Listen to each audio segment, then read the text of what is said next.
can't you let it go? I can't just let it go. That kid could know something. Anything. Maybe he could give us some answers. Thomas is gone. You have to accept that. I can't even mourn our son. When will your guilt end? That boy is not our son. Maybe you're right. Maybe it's your fault he's there, but without you, without him, how many others would have suffered? How many other kids did you save by finding him and ending this? But I didn't end it. Finding him's not enough. I can't live like this anymore, John. It's too much. Just too much. I'm sorry. I'm coming home right now. You hear me, babe? I'm on my way home right now. The drive somehow feels longer now, but my hope fades each time that I visit. I hate seeing him like this. I mean, he just lays there, frozen in time. He's barely even aged. Good morning. Oh, Reminds me so much of... Detective Watts, right? Let me just get this over with. I'm not really in the mood to answer a bunch of dumbass questions. I gotta know. Why do you keep coming? Every visit is the same. No change, no closer to any answers. This all started with Dr. Keaton. Keaton was a renowned medical scientist and the founder of pharmacogenics. Those closest to him say that he became erratic in his later years. He was obsessed with what he called a genetic link between serial killers.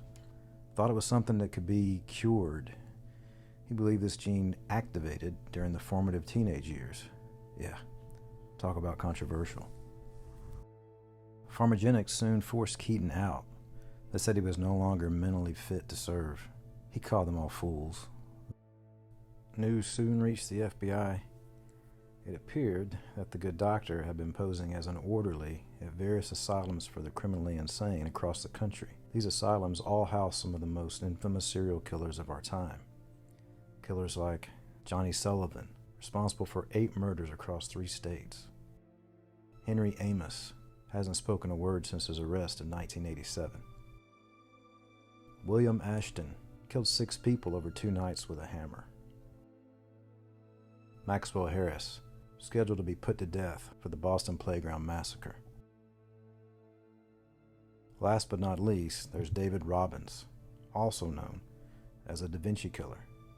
He was known for leaving the bodies of his victims behind in elaborately staged poses like scenes from a movie.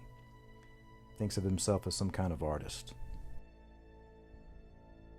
Rumors began to circulate that Keaton was not only visiting these psychopaths, but even taking blood samples. Around the same time, we had a stack of missing person reports. Boys between the ages of 12 to 16 appeared to vanish without a trace. That was also when my son, Thomas. Could he have taken Thomas? I had to find Dr. Keaton. At that point, nothing else mattered. By the time the FBI got to his lab, it was completely vacant. Keaton had disappeared. Then the case ran cold. We had hit a dead end.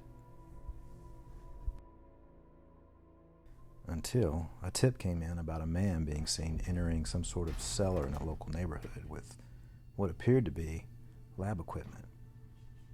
The man's description matched Dr. Keaton.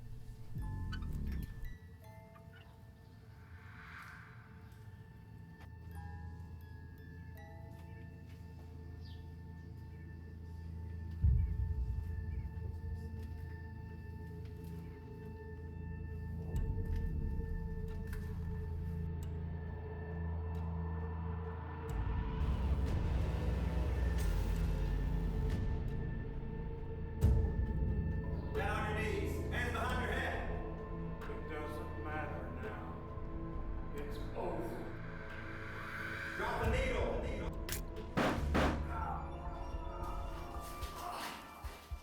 Oh my God, I didn't see it. I didn't know what he was holding. Thought it was a weapon, and of course I didn't see the boy. Turned out to be some sort of syringe. It's too late. It's too late.